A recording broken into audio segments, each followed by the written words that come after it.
Hey, everybody. Welcome to the Soul Goals Podcast. I'm Dawn, and I'm so glad you're joining me today.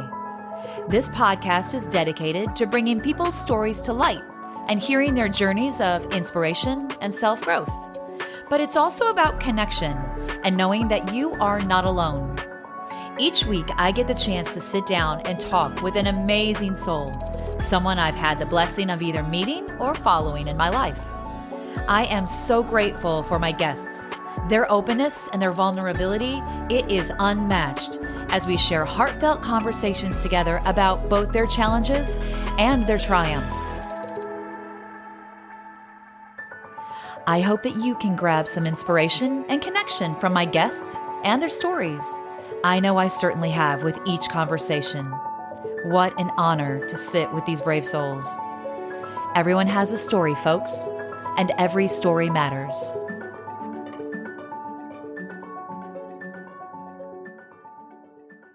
Hi, everybody. Welcome to another episode of The Soul Goals. My name is Dawn, and I'm so excited to talk to another hometown fella from Stryker, Ohio, originally, by the way. I've got Brock Mealer with me today, and he's hailing from all the way on the other side of Northwest Ohio.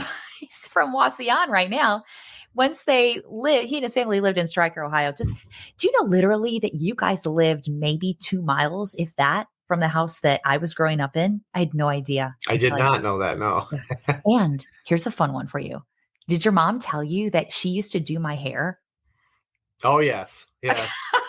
I probably get that connection as much as I do the Michigan connection. Yes. That your mom used to do my hair. I mean, just it's amazing that, how many people have connected that way. So, yeah. That's so funny. Awesome. Well, Yeah, Brock I love this because I got to speak to your brother last week, and we're going to be airing both episodes later on in the spring, or when we're airing this, we'll have already listened to your brother's episode. But I want to tell you how thankful I am for you to come on and share your story today, because without each of you, the other one would not have had the experience that each of you had. And I just am it's such a profound story of so much tragedy, but so much faith and so much inspiration that's come along with it. And Brock, and to kind of go back, Brock had an accident that took away 2 vital people out of his life back in 2007. It also took away his ability to walk. And at that point, Brock had to face numerous physical challenges and surgeries, rehabilitation. And he's going to speak on that today, because the way that story weaves in and out of your family is absolutely, like I said, it's magically profound. It's very synchronistic. One piece different would make the whole story a completely different understanding and realization for all of you in the family. Your remarkable story of how this future unfolded for you. I'm so excited for you to share it.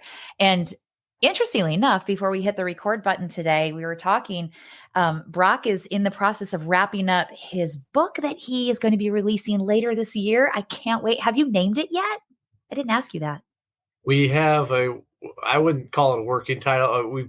We have it just about set, but it's not in stone yet. So It's been a fun process doing that. Finally putting all the pieces together and getting it out there. So yeah, well, it's going to be awesome when it comes out, and that will be, and I will make sure to promote it and tell everybody about it, because it's going to be a read that no one's going to want to put down.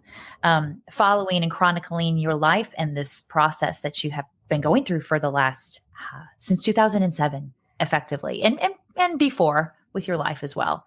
Yeah. But so excited. You're doing public speaking as well on your story. So I'm going to let you take over and give us all this wonderful background about how you turned something so devastating into something so miraculous through faith and through hard work and through family and love and support. So without further ado, here he is, Brock Mealer. Woohoo! And Ohio State University graduate. Yeah. I have my Michigan degree behind me. I got my MBA in 21 from Michigan, and I have my undergrad degree that I went back to finish after my accident. But as you said, it really does all start with faith and And the accident itself was a big shaker in all of our faith. I mean, just how could something so tragic? And unfortunately, you hear many are oftentimes about stories like this, things that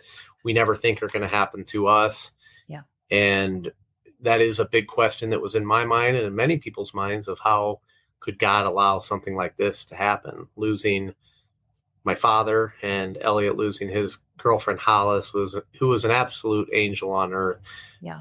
And how could this happen to our family? We were on our way to church on Christmas Eve. Christmas Eve, yeah.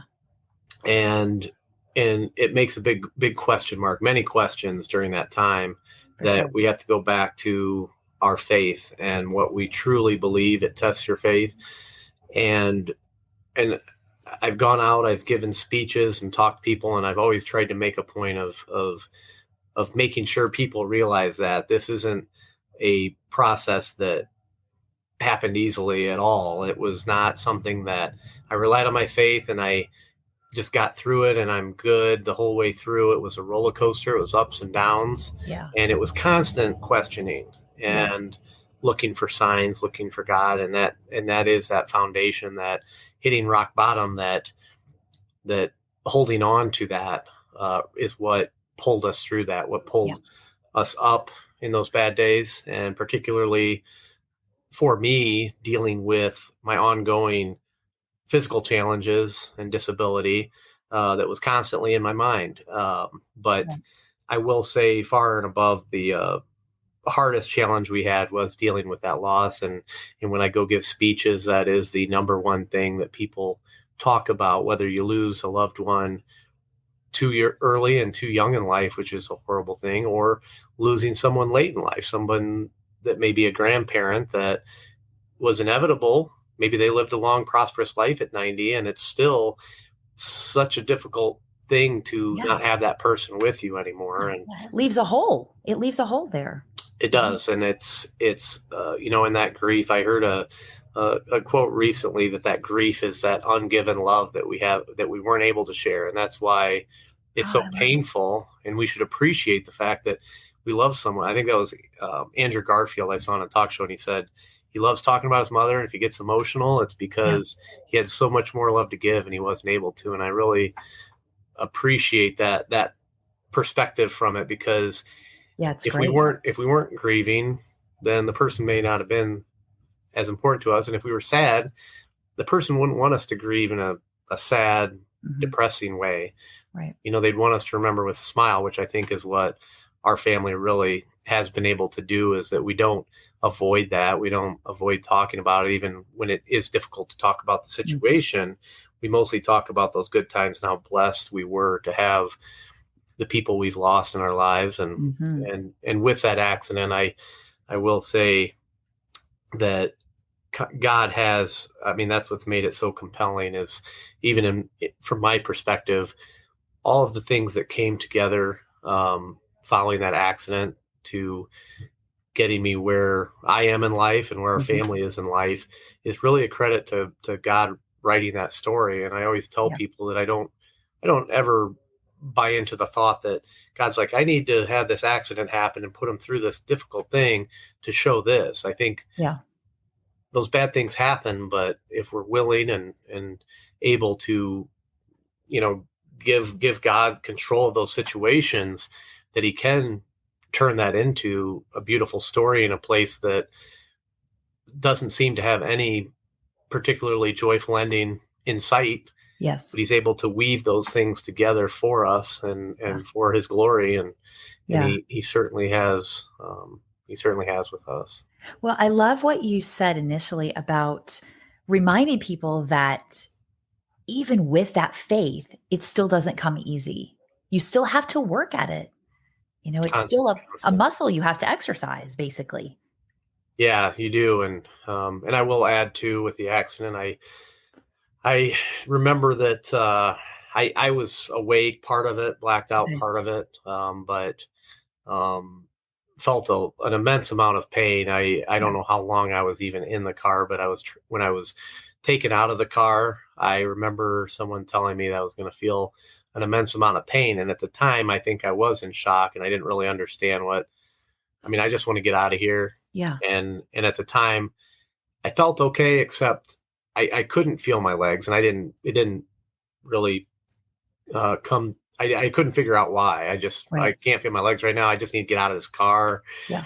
But when they lifted me out of that car, I did, as he said, feel more pain than I've ever felt in my entire Mm. life. I was taken to the Fulton County Health Center, which was only maybe 10 minutes from where our accident was. Hmm.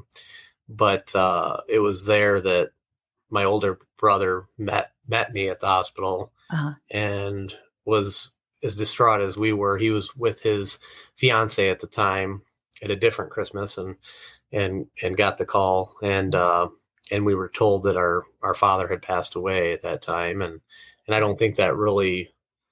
I mean, I was distraught, but I mean, it didn't really. I Was didn't it get registering it. with you at that No, point? Yeah. no, it just didn't seem real. Which really, all of this seemed to be an absolute nightmare. Yeah. That I was just like, just wake up, like, just wake up and Yeah. get out of this. Hmm. And from there, I really didn't know anything. I was transferred to Toledo by ambulance Okay. because of the weather, and then I ended up at St. V's in Toledo and was just told that I was going to be going to surgery. Okay. Still really did not. I didn't have any of this registering, Uh-huh. and I remember counting down from 10 and getting to 8, and by the time I fell asleep at 8, and then by the time I would have been at 3 or 2 in my head, I woke up from surgery. I That's mean, I've never amazingly been, crazy. Yeah. yeah, I've never been put under for any surgery in my life, but I Wow. mean, Okay. it Wow. seemed about like 10 seconds I woke up, and they Yeah. said I was under for 8.5 hours. That Oh gosh, Brock. my spine had been, my vertebrae had been broken in 2 places and replaced, and that I had a spinal cord injury and I would likely never walk again. Oh goodness. And it was a lot like a movie in that I felt like it just was this mumbled voice after that. Like nothing else she had to say really mattered to me at the Yeah. time, but she did end up telling me that even if I had the best hope in all the world, that that moving or even having any sense of feeling in my legs, I'd have a 1% chance. A 1% chance. Yeah, and that was one of the few things that did register with me, that 1%. And she said that's Yeah. giving you more credit than maybe should be deserved. I mean, just Oh with wow. really no hope, but just everybody wants a number. Yeah. She said I may need assistance throughout my life. I may Mhm. have pain issues. I may have all kinds of things, which again didn't really register. I was still feeling. And again, I had just woken up from the surgery, but I thought That's I like a got to wake up again and get out of this. right. So this is all transpired over the course less than a day. Yeah, yeah. It was at that time, I believe, that would have been Christmas Christmas morning. Day. Yeah. So yeah, it would have been that just 12 hours. Everything had changed in my life over that short period of time. Yeah. A man running a stop sign at a particular moment. My dad was somebody who always drove the exact speed limit. And Yeah. so that's one of the questions running through my mind is if we had just stopped, if I had stopped to tie my shoe before getting in the car, Wow. if I had gotten in the car sooner, if everyone just piled in the car and we left, I mean, Mhm. just a 1 second sooner, Yeah. that accident wouldn't have happened. Do If you still think about that? Or has that kind of idea faded for you? it has faded, there's times where it's, one of those questions you get asked, or maybe you ask yourself is, Mhm. would you go back and would you change it? Yeah. And, there's nothing in the world there's nothing in the world I wouldn't give to have my dad back or to have Right. Hollis back. And that is something that I absolutely would change. But then I look at my situation as far as being paralyzed and going through that, which outside of the accident and that loss is the worst thing that has happened in my life. Mhm. And I look at the whole body of work of what God has, the purpose he's brought in my life, the people I've been Yeah. able to help. And I've, there's no reason for me to enjoy the struggle and the pain I've gone through, but Ah. I see all the people that I've been able to help and impact in a positive way. And I could never take that away and say, I want to avoid all these bad things because I, because of how painful it was, but then I Mhm. also lose out on the good things that Right. God has brought into my life to help someone. And a lot of times somebody, oftentimes younger than I was 23 at the time, just finishing Yes. college, which isn't fun, but you have somebody that's in high school that might be paralyzed. I met a young girl that was 8 or 9 years old and woke up paralyzed after Oh, being fine going to sleep. And I think about, if even just her, if I wasn't able to give her that encouragement and inspiration, if I wasn't even able to meet her because my life went a different direction and I right. avoided that, Right. like Right. I couldn't give that away to avoid the pain that I'd gone through. Yeah. I think, and you said something I thought was really interesting. You're not here to enjoy the struggle. None of us are here to enjoy the struggle. We have to endure the struggle, I believe. And that's the lesson that we all walk through, no matter what our struggle is. It can be big, it can be very small, but Yeah. I love that. I love that perspective that you're talking about. It about having to shift your mentality to not enjoy the struggle. But and to answer your question, I feel like that has been a passing thought. It was one that came on very, very often while I was at the hospital. Yeah. Like, just looking back and saying, man, how could this have been different? How could have I changed the things that had happened? But now it isn't so much. It really is more so looking into the future, which I think is a challenge for everyone that goes through. Because whatever the biggest tragedy you've been through is the biggest tragedy you've been through. And to be able to start looking forward from that, I think there is a time where you're reflecting, where you're absorbing again, just to Yeah. have it all register and have it all process is Yes. a Yeah, for sure. challenge. And you do have to go through that. But then there does become the intentionality of when do you move past that? When do you find the time to go forward Mhm. and choose to use it how you want? Yeah. Because and I've seen that as well in people I've met, where I see they've um, gotten to that crossroad and maybe they haven't taken that path to move on yet, and that's their Yeah. own prerogative. But then Yeah. I also look, and it's a reflection of me, because I was at the crossroad and I could have easily gone that direction, to feeling negative or feeling Yeah. sorry for myself, and nobody, I don't think, would have really judged me for that and say, well, he has every right to be bitter, to be Absolutely. angry, to be just upset about everything that has happened to him. Mhm. But that's, I think most people do come to the realization through maturity, or in many ways, to look back and say, I don't regret making that choice of moving on and to Yeah. embracing, what I can be and what I can do with my life, with the cards I've been dealt. Right. It's choice. And I again, it's another, and I think you bring up a really interesting point too. I think maturity has a lot to do with that. And I love the visual of the crossroads. You can choose one direction or the other. That's your choice. Um, how long do you feel you sat in that reflection period? Because at 23 years old, I mean, I would imagine, and the loss of your father and your brother's girlfriend that was basically your family. You know, Mhm. if you're processing not only that, but then you're processing the news that you received less than a day later after this accident happened, and you're thinking about all the things that you could have done a little bit different if I would have just waited a little bit longer, if I would have gone a little bit quicker. When do you feel like there was a click for you that went, okay, I'm gonna choose this crossroad, this road, and Mhm. this is my trajectory. This is what I can do with it, and this is where I'm headed.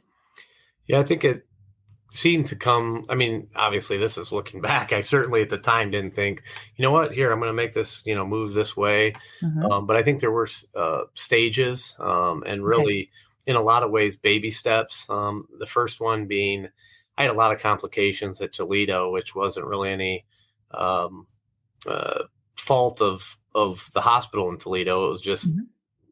that's the condition I was in. A lot of Yeah. things we were fighting against with dehydration. One of my legs was always cold, and my mom she'd hold my feet, and And every now and then it would really startle me because I would see her, but I couldn't feel her touch my feet. And it would just, Yeah. it was like I was in pain.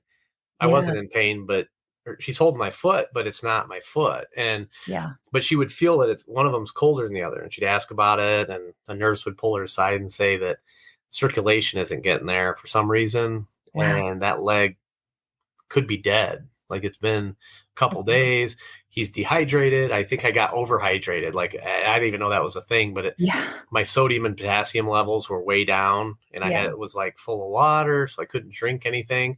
They were giving me ice chips. I mean, I was like, I already am going through a lot of struggle here, and now I can only eat ice chips and anyway, had to get through those things. For a long time, I didn't even use the bathroom, but I wasn't even having to go because I hadn't eaten anything. They're like, oh, he Right. just doesn't have to because he hasn't eaten that. He's not Right. hungry after the surgery, whatever it was. But they thought my whole body was backed up. I mean, all kinds of problems that happened. Some of them I wasn't aware of my leg being cold like that until Yeah.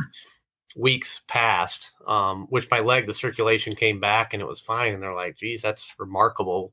Okay. Really a miracle because it seemed like that time had passed where it should come back. And anyway, that next stage was really getting to Ann Arbor. And I remember the night before we left, or maybe 2 nights before we left, I had to get off a very strong drug. And I thought, never really had any addictions. And I felt so much pain. I told him I have to have whatever that drug is because the pain is it. And it was such a weird thing because it was kind of a phantom pain because I felt like my legs were in twisted positions, but I could just look down and I could see my legs in front of me. Yeah. But then I would close my eyes and my legs were all twisted, my left and right, like my pelvis was flipped around, and I'd open my eyes and everything's still there, but it felt like that's what was happening. And I had to take this drug and I couldn't get transferred unless I got off that strong drug. Yeah. Went to a tablet or some other pain medication, and I had to have it. I said, I just can't. And I'm like, if this is what someone that's addicted feels, then I just can't imagine. But I did take that. And then I thought, is that pain in my head or is it real? Well, it's in my head. It's not real. It is in my head. But because I'm looking right at my leg, like nothing's wrong. Yeah. And so it was in my head, but I had to have it. And that next day, we finally made it the 24-hour window. And it just scared me to death that I would go to Michigan and all of a sudden, if I felt like that again, after that point, none of the pain medications really did anything for me, but I never got to that level 10. Because then I was like, they ask you what your pain level is. I'm like, well, I'm not at what I assume that's level 10 because that's the most I'd felt getting out of the car. And then also that 2 nights before I left for Ann Arbor, those were both 10s. I'm like, that's my 10. My 10 before would have been half that. And now I felt what a real 10 is. So everything after that was probably a 5 or lower, but I'd get up to a 5 and that was my old 10. But anyway, that was a stage I think of, hey, here's a way. I got to Ann Arbor. I got to do physical therapy. I never missed a day, although I had a lot of days where I started my day with vomiting or something else that I didn't have planned that threw a wrench in the gears, but I never missed a day. I wanted to get down there. It was a new process. It was an opportunity to do something positive. Yeah.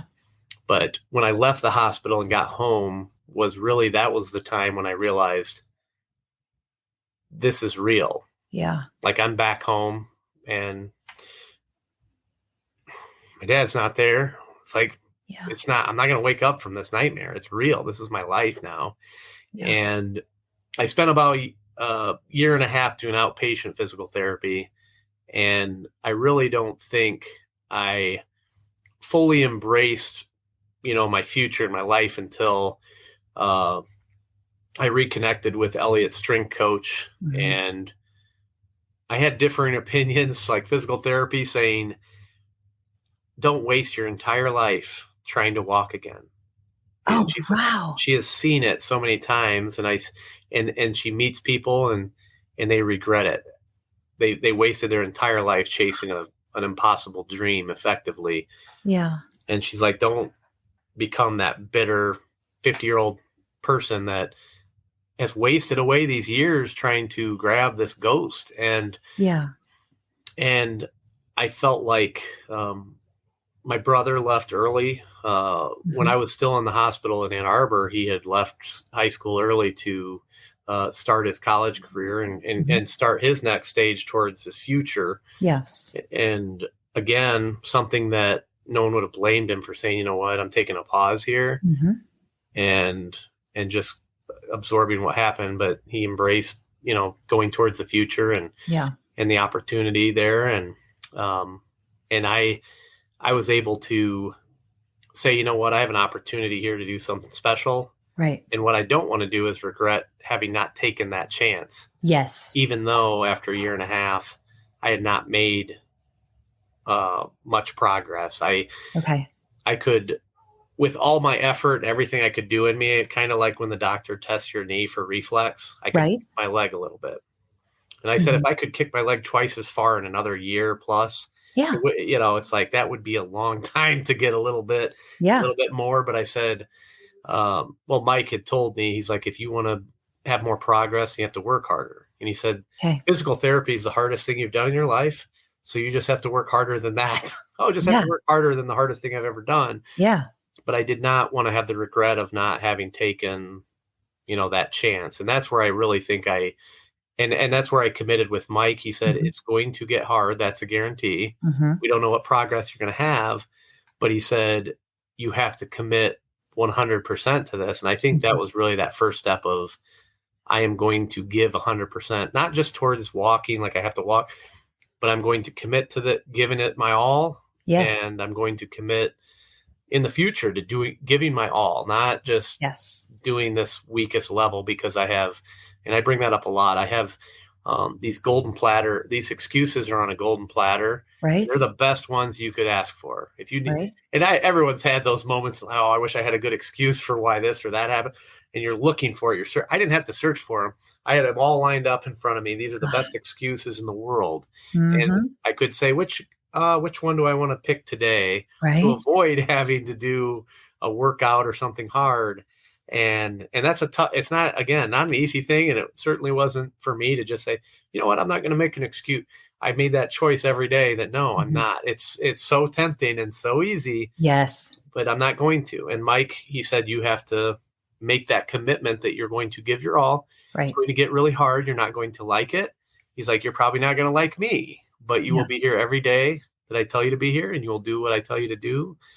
And I took that step, and I really think that's where again, not committing myself to walking because I didn't have to. Right. But I committed myself towards a future and choosing what I wanted to do, not what that person wanted, not necessarily what my mom wanted. I think my brother scared her to death. Oh, no. He's like, this guy he's mean. It's not like another coach that's like, hey, let me help you. But, a physical therapist. Hey, you did good. There were times I would test my physical therapist because I just pretend like, oh man, I'm really pushing here. And they're like, that was the best one. And I'm like, I didn't even try. Like I wasn't even trying to, but, and I knew that Mike was not, I even taking it.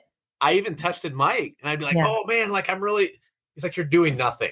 You're literally doing, and I would just laugh to myself because I'm like, I was doing nothing. It was testing you, but he did not cut me any slack. And my brother told my mom, he's like, I don't know. She doesn't like seeing any, no mom likes seeing their kid struggling. Like, Well, let me back up just a bit because this is where the interesting family piece comes in because Elliot was a football player recruited to play at the University of Michigan when he was in high school yet. Yeah. And his dream, however, was always to go to the Ohio State University to play. And he told me when we talked last week, like every time he tried, it just didn't fit. It just wasn't fitting. And that University of Michigan, and if you're from that area of the country like we are, this rivalry between Ohio State and Michigan is serious business. Yeah, serious. And you guys grew up in a household where your dad and your grandfather were like, diehard Ohio State Buckeye fans. Yeah. Yes. But for him to get that opportunity to go to the University of Michigan was just, and your dad, he said your dad supported it and loved it. And it was the right fit. And if he would have gone another direction, you would not have gotten the chance to seize the opportunity that you had by when you were through with your spinal rehabilitation hospital, you went to the University of Michigan. to his athletic trainer. That's who you're Yeah. talking about. It's Yes. amazing. And I do think it started there because it was, again, it really was a God thing, because I know that my dad and even Elliot, he said, I'll go up there. And it's cool. You finally have this opportunity that you have a D1, and there were other D1 schools. I think Miami of Ohio, and Yeah. I think even Purdue University was Yeah. sending them letters and chatting with them. Yeah. Becomes real. And, even getting that letter for Purdue, which, I mean, they're in the Big Ten, but it wasn't any favor one way or the other with Purdue. But it was like all of a sudden, it's like you're kind of a boiler. Like, this is pretty cool. They like me, Yeah. they're interested in what I have to offer. And he actually had a coach come down from Michigan to the school, and I think the athletic director told him, and he's like, "Oh, that's cool. Like, is it Eastern or Central?" Or he's like, "No, it's Michigan. Like Like, Michigan. it's the University of He Michigan." didn't think it was the Michigan. No, and I don't. And he went down and met with the coach. I think it was the offensive line coach at the time, and just was like, I mean, he came to the school to see me. Like, that's pretty compelling. And I think my dad and brother went up there and said, "You know what? That's cool. They're interested. Let's just go look. Let's go look." Yeah. And yeah, he fell in love with the place, and to do that, that's the thing. For Ohio State, the bar would have been here. Like, if I kind of like it, like, okay, they're over the bar. Michigan's bar probably was way up here for them going up there. And far and above, it's like, oh my, I'm supposed to be here. Like, I don't think he quite understood why, but it's like, this is where I'm supposed to be. Everything feels right. And I remember he called me. It wasn't the day he went up there, but sometime after, he called me, and I was in my dorm at Ohio State when he told me. And I was like, "Are you messing with me?" Are you messing with me? Because, I mean, it was such an unlikely thing for a rival. Like I said, if it had been, Purdue, Wisconsin, or any of these schools, it would have been all on equal playing field. Like, that's cool. And but Michigan was one that, just growing up, is a big no-no. We had to watch Michigan win every single year that Ohio State had a top 5 team. We had to watch them win in the 90s. And I remember. Yeah. And anyways, but just it's a crazy thing for him. I mean, to get a opportunity to play for D1 school. Right. And we had no idea, obviously, what that decision really entailed altogether. But several of Elliot's coaches came to see me at the hospital, which he had just met, because the coach that had recruited him was leaving. New coaches came in. And the day I met Mike at the hospital, I knew something was special, because he told me he wanted to help me walk again. And that's even the athletic trainer. Yes, Mike Barwas was the strength. He was the head of strength and conditioning. And I remember the physical therapist pulling him aside and saying, "Ooh, like, he has a spinal cord injury." He's like, he just nodded. I know. They don't, you can't walk it off. You can't outwork it. You can't do any of those things. And he kind of nodded. And I remember it kind of deflated me, because I'm like, I don't care if he's crazy or not. I love the mentality. Let's just go with that, because I feel crazy right now anyway with what my life. What do I have to lose? Let's go. Yeah, and I thought he was also going to be deflated. Like, "Ooh, God, I didn't know it was that bad." Like, I thought it was like an ACL, but he did not get deflated at all. Yeah. So, when you want to come learn to walk, like, we'll push you, we'll get you there. And I just thought, this is awesome. And I didn't know at the time. Like I said, a year passed before I went there and fully committed. And my brother said, he's like, the choice you have to make is if you want to give, like, everything. Because he said, he did 2-a-days in football. Right. I had done 1 year of 2-a-days. That was enough for me. I'm like, that's not easy going through, pretty much a full day of lifting and running and hitting and all these different things they throw at you. Yeah. And Elliot said, even for him, it was so much harder than that. They made it so much more challenging, pushed you way farther than anything even close in high school. And which he realized, because to be a D1 athlete, you can't just do what the volleyball coach says for that 3-month season or off season for a month. You have to do above and beyond that. Absolutely. And then they push you even further. And he told me that. He's like, this guy will. I'm not joking. Like, he's not going to baby you in any way. Yeah. Like, he will push you past your limit. That's what he does. And everyone's told me, just so you're clear and your brother's clear, like, this is what it's going to be. Yeah. And I think so many times in life, and even at that time for me, I'm like, wait a minute.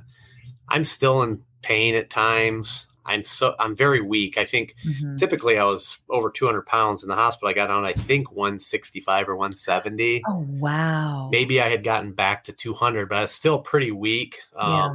My arm was broken, Okay. and it was in a cast, and my arm was almost nothing left at one time. And I'm building that up. Yeah. And again, a year later, I'm recovering and I'm feeling better. I'm getting used to my situation, but I mean, I'm still far from my prime. I've Yeah. at that time, 24, going on 25, maybe around the time I committed to Mike, and um, but far from feeling energized and all those good things. Yeah. And anyway, I think people, a lot of times you talk yourself out of it. I'm like, I'm really weak. Like a lot of times I'm just randomly, I'll throw up because I stood up too much, or maybe I didn't lay down enough, or Wow, Brock. Yeah. they have a condition that with spinal cord injury and kind of the confusion with your Mhm. mind. For me, it was hot and cold temperatures, Yeah. and like my legs they wouldn't sweat until for some reason when I was working out with Mike, all of a sudden my legs started sweating like they used to. They didn't sweat at all, which was kind of nice. But Wow. but I would Like go hot. before in your physical therapy, they never had? They weren't, no. Like, I mean, and if I did, it might be very, very small, but I was Oh, always a big sweater. And yeah. and and when I started with Mike, then my legs and I don't think it was because the workouts were so hard. I think it just, the body was kind of trying to get back to its normal state, Yes. um and getting used to and standing up. I mean, I was standing up for so long, Yeah. and it was getting used to that. But anyways, there's a condition where doing some of these things, or having like pain that you Mhm. don't feel, if you had an injury or something, you could get headaches, and Mhm. you could sweat, you could feel lightheaded, because your Yeah. body doesn't understand what's going on down there. You Yes. have, um like I said, even the hot and cold, like you can't regulate below that level of injury, right? Right. So you get a headache, and you have problems, autonomic dysreflexia. I Yeah. luckily haven't had much of that lately, Okay. but anyways, those were the kind. I talk myself out of this. Like, Yeah. what are you It'd be doing easy here? to do. Yeah, everybody in there is the fastest, strongest person in the country, and they're in the top 1,000 or 100,000 or Yes. whatever. Yeah. They're the best at what they do, and here I am rolling in a wheelchair, and it just felt totally out of place. It's so, and I, anyways, the difference for Mike, and I think this is a really powerful lesson, but Mike was effectively begging me, please let me work with you. Like, Okay. do me a favor, which is so funny because I think it's, which a lot of things in life I feel like have been these, and I think God has set it up that way where they're counterintuitive, so to speak, Yeah. where here I have this guy who is just has all the pressure in the world on him. Like, you got to perform. Mhm. This Yeah. team has to win. These guys have to do this. He has no time. He lives in a gym, and he's like, "Hey, can you please let me work?" He's asking for a favor from me when Yeah. I have everybody else doing favors for me. I'm asking people, "Hey, do you mind helping me, get dressed in the morning, or you Yeah. mind helping me get up this step, because there's a Mhm. step and I can't maneuver my wheelchair and someone's helping me." Yeah. And here I have somebody, which that's what stood out to me. He's asking me a favor, and it really was kind of funny because in my mind it's like, you know what?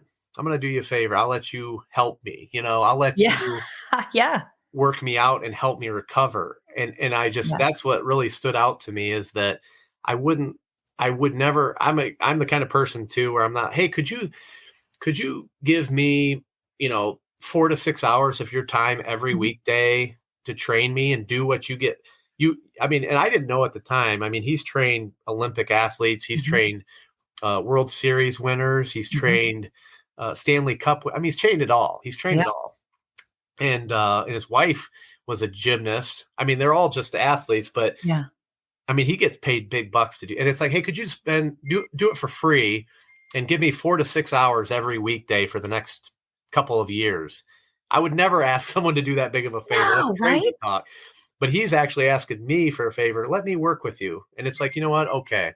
And that really was a difference in, trying to compel someone, which again, counterintuitive. It's Yes. not, it's not, hey, I'm going to do you a favor. I'm going to give you something for free. I'm gonna get you to walk. I'm doing you a favor. He totally reversed it. It was like, would you do me a favor and let me work with you? And I don't know if he saw that in my personality or what it, or if, I mean, really, it really could be that simple. Genuinely, I think, and he had told me that God was telling him, you got to help this kid. Yeah. Yeah. And I think that's like, he had this mission that God placed in the back of his mind and would not leave him alone. He said he'd wake up in the middle of the night and write down different workouts. And that was before I was working out with him. Oh, wow.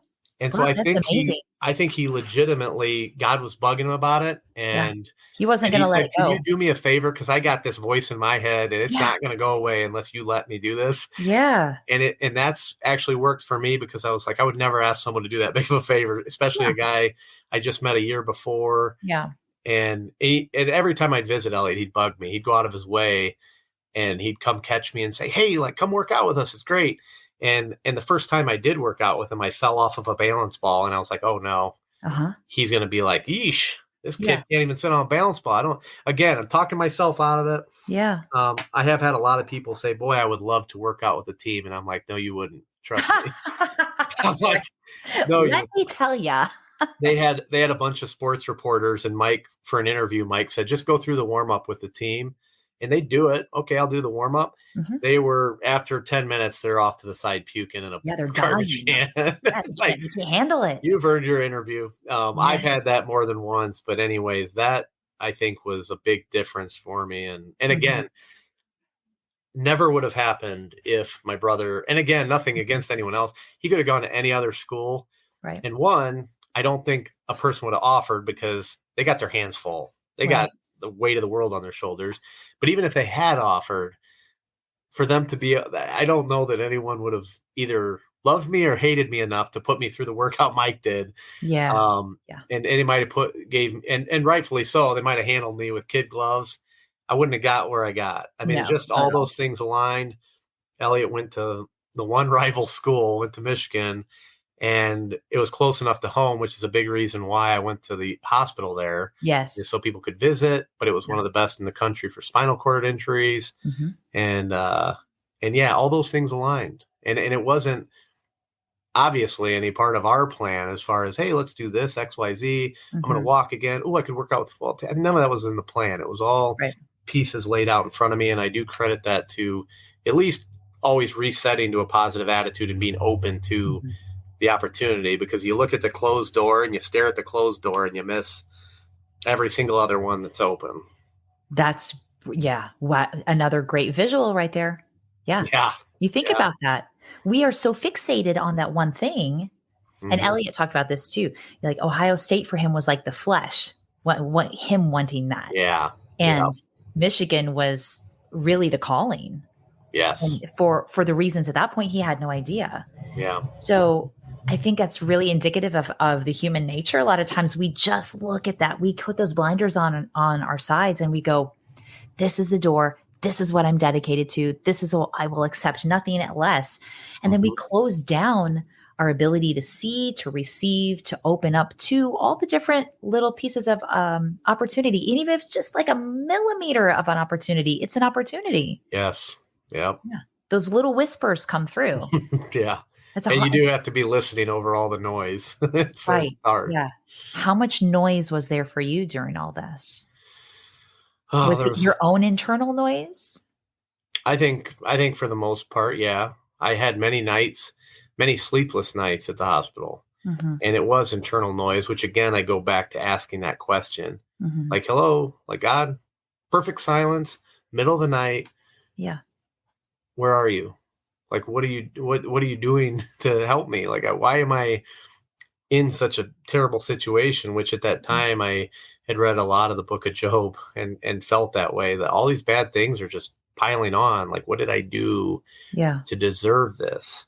And it was a lot of my own noise. And I do believe, again, just like Elliot, I don't think he knew. I mean, he was excited for Michigan. I don't think he knew all those different factors that the people he, met and the process he went through as a football player and as a man.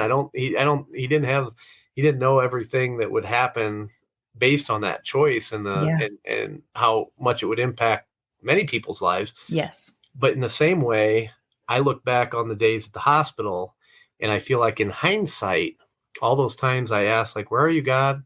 And I had all the people that would come in and say, my whole class is praying for you. My whole church is praying for you. Mm-hmm. And it isn't until you're through it that you look back and someone says, how did you get through that? Yeah. And I say to myself, I don't know. I was like, where's God? And it really is the footprints in the sand thing that you look, with one set of footprints. And I do, it's like, even though in the moment with all the noise and the fighting in my head, and it was God's not here. He doesn't care. Look at you, and having to block that out. And again, reset the morning, like, got a new day. Let me embrace it. And then immediately have to go puke in the toilet because I get lightheaded because I've been laying down so much and sitting up. I have to get used to it. Yeah. But I would still press on, try to press and do my best. And and I look back and I see all these little moments of when I was really down, and I'd have I had a pastor from the Shiloh church that would come, and I didn't know him. Elliot knew him very well. He knew Hollis really well. And he came up every Wednesday around 1:00, because that's when I had recreation time. Yeah. And we would play whatever the board game of the day was. I'd stand up and play a board game. In the middle of our game, they would use this machine to sit me back down so I could catch my breath and not be so lightheaded or whatever. Stand back up, keep playing. And I had those people that just dropped in. And I had one of my close friends from high school that came up every Thursday night, and that's when the athletes visited. And he would come up every single Thursday night. And and those little things really did carry me through. Or I would have my mom would bring up a big banner from a class, and I didn't know it at the time, but that was going to be another rough night for me. And I'd look up at that banner and just read some of the little kids' names that, write their letters backwards or whatever. Yeah. And just give me that little smile that carried me through the night. And so now I look back in hindsight, all that time spent, like, God, like, give me a sign or something. And I always think of the scene in Bruce Almighty when he's like, God, and he's driving. He's like, look at this guy. And there's a truck with all these signs saying stop, detour, slow down. He's like, get out of the road, pal. And, it goes around. It's like, it's right there. Slow down, like, stop. And I feel like that's how it is. But in hindsight, I'm like, oh, now I see the irony there when I'm begging for some sign. And it was right there. It was Mike showing up at the hospital and saying, let's do this. And if I had been in a bad mood, well, she took the, wind out of my sails. She said, that ain't ever going to happen. Yeah. You're stuck where you are. I mean, we had a chat one day that was like, this wheelchair is a part of your life, whether you like it or not. You got to embrace it. And it kind of got awkward. It's like, well, I'm not one with the chair. It's okay. I can use it as a tool. I get it. Yeah. I can accept that I need it day to day. But Mike did the opposite. Okay. And eventually at the gym, it seemed kind of mean at the time, but he's like, no, you know what you're going to say? Your brother said this. This is crazy. Yeah. Wouldn't let you bring the wheelchair in. And then I'm like, well, now, do you not want me to come back? No, you can. You're welcome. We want you here. You have to come here. The wheelchair cannot. So I crawled around the gym. Yeah. And I thought, is this some kind of a test, to see how committed I am? And in hindsight, though, I look at it, the chairs, there was that chairs part of you thing.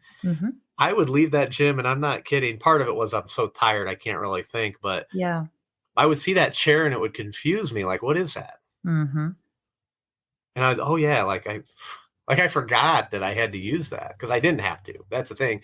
I had it, branded into my mind. You have to use this. So I don't. Yeah.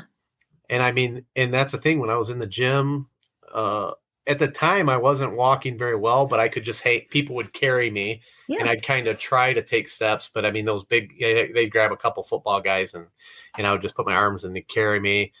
Sometimes I'd take a few steps. I could, but mostly that was me lifting my body with my arms and shifting my whole body and my hips and taking steps. But, eventually I did get to the point. I mean, most of the time I was crawling and I said, do I get like a rest break? And they said, well, that crawling across the room was your rest break. I said, I didn't rest. I'm tired. This is not a break, guys. Yeah.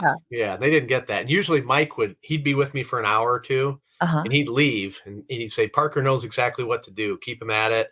We do some stretching, and then we might do some movements and things, but we were busy the whole time. He'd come back like, all right, you ready to go?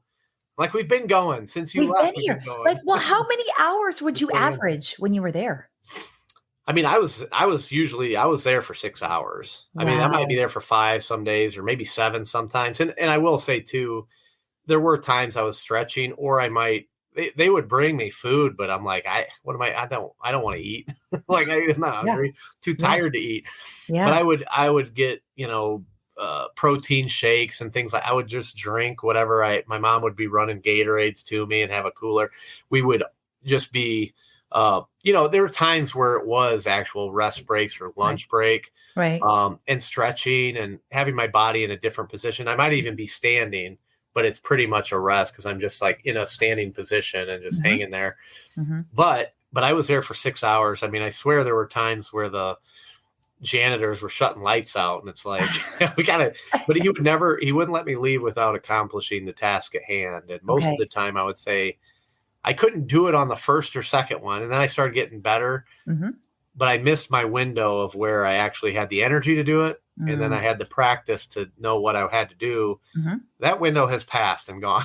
Yeah. And I'd be on try 50. Why would I, be able to get it? But they found a way. And sometimes he'd say, all right, you can kind of hold on to Parker for a little bit or something, but we'd always accomplish whatever the task was for the day, one way or another. And that's the thing. It was together. I think, I have, like many people, you have that challenge where you think like, you don't understand what I go through.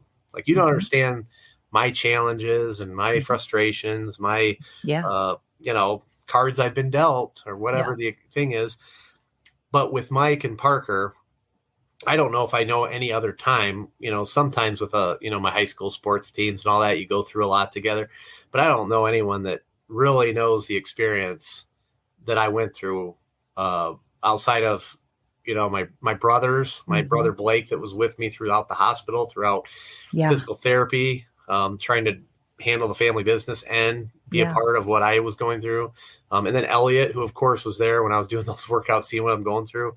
Yeah. And then Parker and Mike, who were right there next to me with the workouts and seeing them. I mean, they go through their own workout when they fit it in, they do their own. I mean, they go through it, but they were there with me and they know it almost as well as I do, even though they don't get to experience it. They and you do have people in your life that you care about that they go through a tough experience with you, even though it's not on them. They're still taking some of that pressure and they're taking some of those blows with you. They're emotionally there with you. You're invested. They're invested. I mean, most of the time, I feel like Mike and Parker might even be more invested than I was. There were times where I hit low. Sure. But they're trying to bring me back up of like, you realize you're doing something that no one gets the opportunity to do. Oh, wow. They never even get the chance to do. Yeah. And you're doing it. And we're getting to be a part of it. And to them, it was all, it's like, it really was all their benefit to them. They felt like they were blessed to just be able to get to be associated with me. And I'm like, well, wow. And the same for you. Oh yeah. I mean, truly I'm like, what are you talking about? Like, I'm the lucky one. I'm the one you're giving a shot to when nobody else would have. Yeah. And yet they think that they're blessed to work with me, which he's shown me he has been. It's given him a new purpose in life, new direction in life. I love it. And it's an amazing, amazing thing when you have those synergies all come together. And again, not anything even Elliot could have planned for, but that came together in God's grace. Mm-hmm. Yeah. Yeah. And that relationship, I mean, that's a beautiful relationship, that give to one another in that way, where you were like, no, I'm the lucky one. No, I'm the lucky one. Yeah. And it really was funny because it is like, most days I'm like, I don't know if you love me or hate me, Mike. Yeah. It could go one or the other way. But it's because it's no different than the athletes he works with. He pushes them that hard because he believes in them that much. Yes. And like I said, he believed I would walk even more than I did most of the time because I knew what I felt like. I knew I couldn't feel my legs. I knew I can't move my legs. And I learned not to say that because it's just a matter of time. And all of a sudden, I did move my leg. Like I did move it. I saw it happen. He would, and you always have that when you have a spotter, it's like, it's all you. But Mike would do that. And then when I'm totally out of it, just not really paying it because I'm so tired. All of a sudden he would let go and my leg would do it on its own. And that's the thing. I don't know how many mind games he's doing, but it's like, that was something I didn't have to test it. Like I saw it happen. I felt it. I felt, oh man, that's heavy.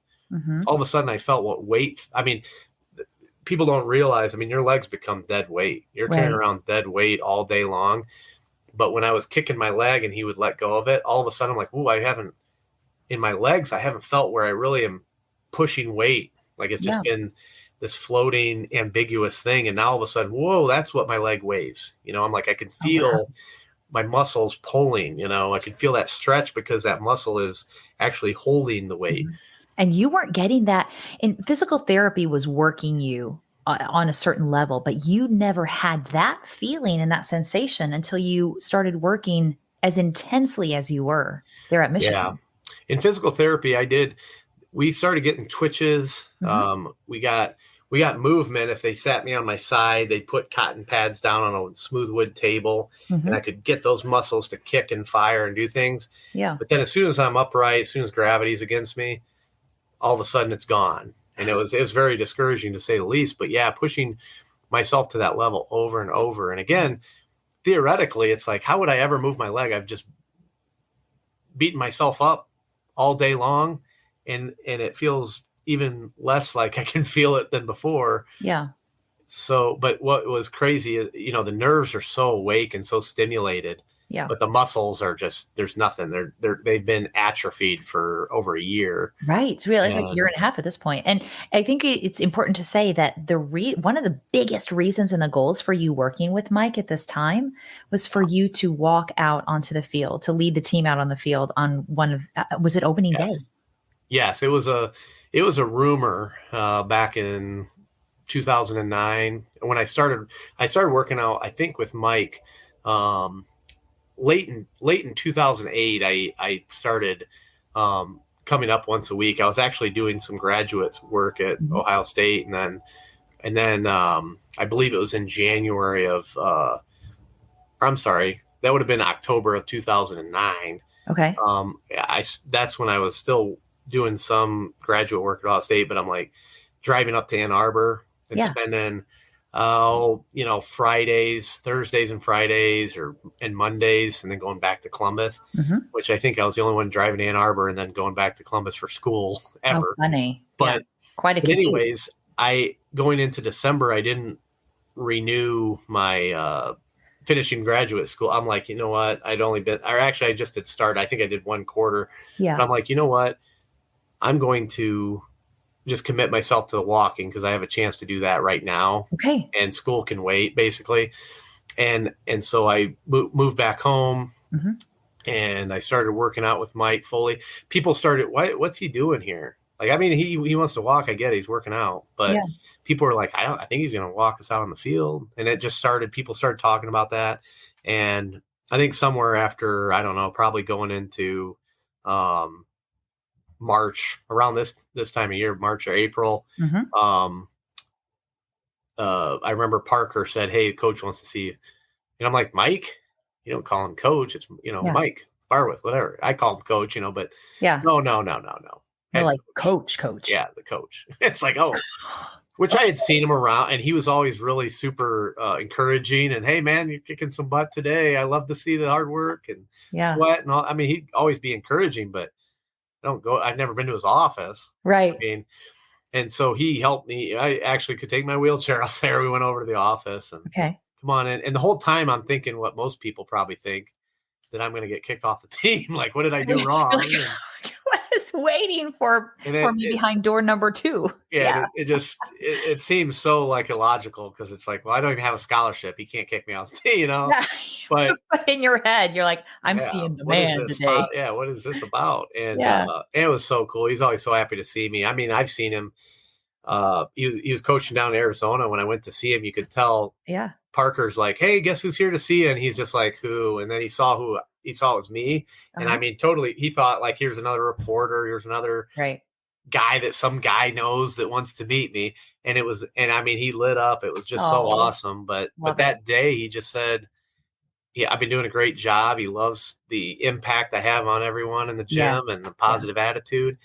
And he said back at the hospital, it was actually Super Bowl Sunday. I was in the hospital at Michigan, which would have been pretty much, that would have been 2 years prior to this meeting.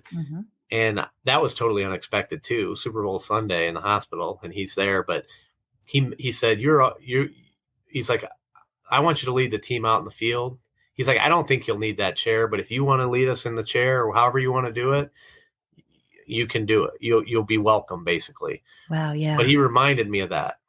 Okay. And he said, I want you to lead us out for opening day this fall, which was at the time, I think, like 200 days away. It was like March to September, February to September.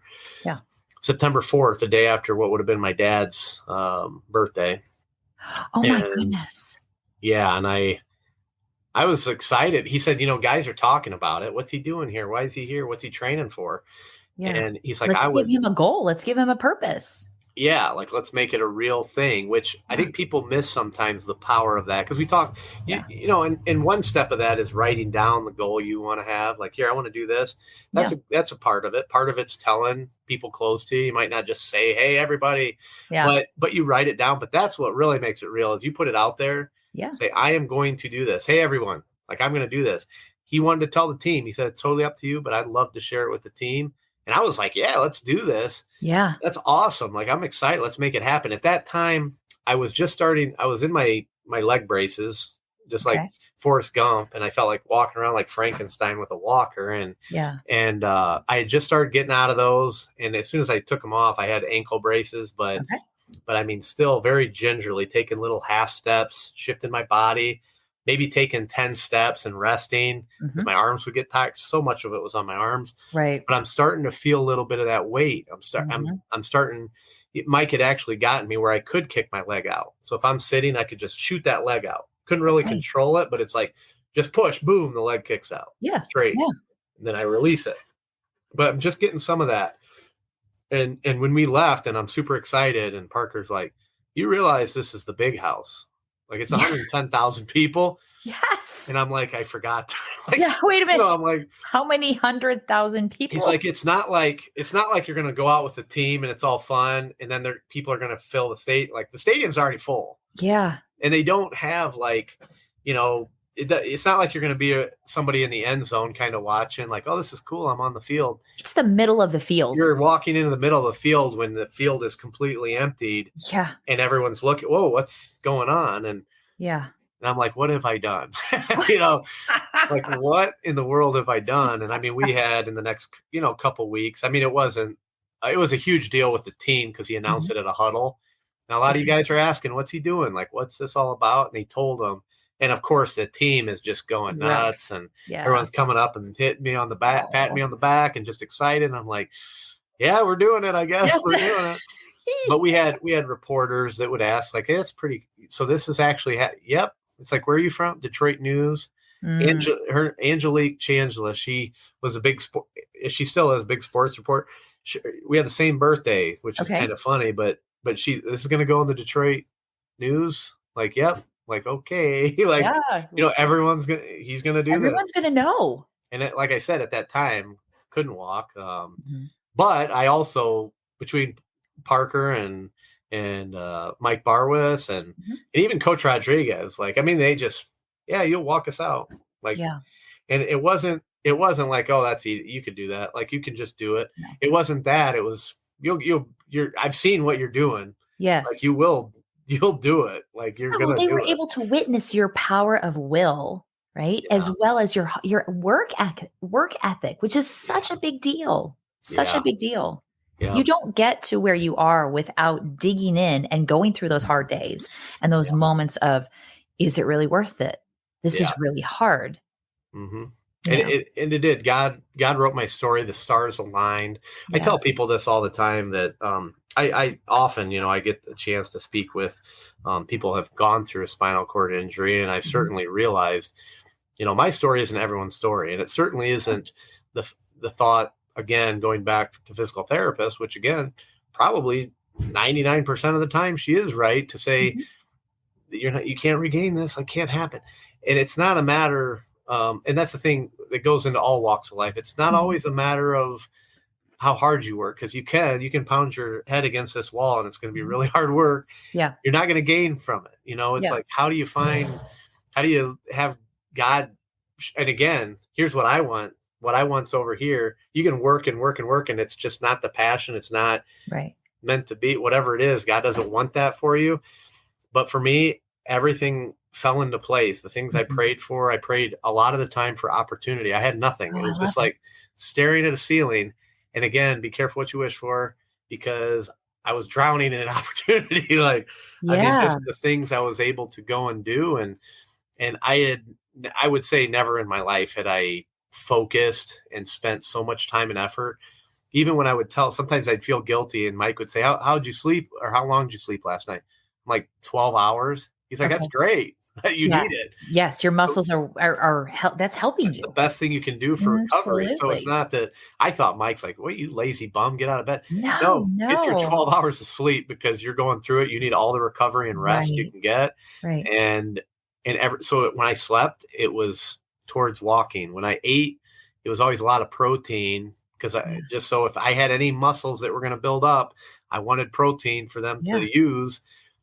And everything I did was all walking. And in that Yeah. gym for the team, they had a University of Connecticut logo. Since I was a team they were playing, and it was 180 days. And then all of a sudden I'd blink and it's 160 days. Like, what? Yeah. I'd blink and boom, it's 100 days. Like, we're at 99 days. And I'm Yeah. like, I just blinked. Like, I just, and that's the thing. Everything I did was towards that. And it seemed like Mhm. the clock's working again. I don't have enough time. Like, I need more time. But Mhm. we just kept pushing and pushing and pushing, and all of a sudden I was staring down 7 days till, because at that time I actually was going in on Saturdays, even, because I was like, you need more time, come in on Saturday. And Yeah. again, we also weren't just making mush out of my legs. Like, Mhm. we would be stretching. Yeah. We'd be getting used to standing and doing Right. other things. Very He mindful. knew. Yeah, he knew. Mhm. You can't, again, you can't just keep massaging the muscle. Like, Yeah. it was giving rest and doing different things. Even on Saturday, it might be um, being up on my feet on a treadmill, and they would move my legs for me, just so I'm Mhm. getting that motion and getting Right. used to that. But it was all for that purpose. And I think it was that very week we were just we were still trying to get it so I could just walk with one cane. Uh-huh. And at that time, I mean, I would just would take a step and move the cane, Yeah. take another step. And it was real.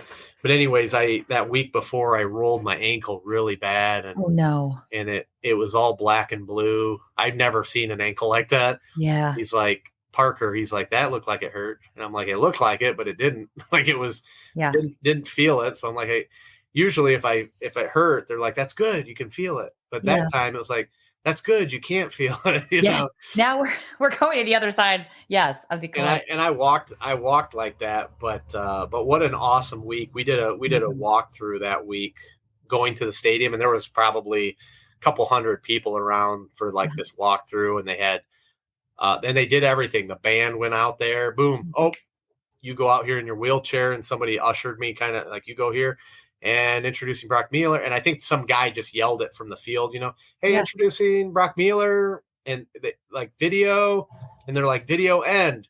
And then I stand up, and Yeah. then I walk through, and I don't think they even had the real banner. I think they had a fake banner or something there, Yeah. and walk through, touch it. They're like, okay, field, and drum roll, and boom, run out, do the fight song. Yeah. And they did the whole spiel. And I was like, man, I got to move quick to do that. And Yeah. half the time I would do that walk, I'd get tripped up or almost fall. And Okay. I was like, oh man, but the Were day you of, were you concerned about that when it came down to it? oh yes, I was like, gosh, I fall down in front of 110,000 people. Yeah. I mean, it's a little different, but it's not much different than somebody tripping, but except everyone's staring. It's not like this group over here sees me trip on the bleachers. All eyes on you. Everybody, all eyes, yes, that's Yeah. what you wanted. It's like, Yeah. yeah, Oh, yeah, you but know, I want to go back to a thing that you said, that you prayed for opportunity. You yes, didn't pray for this to be gone. You didn't pray for it to be totally different.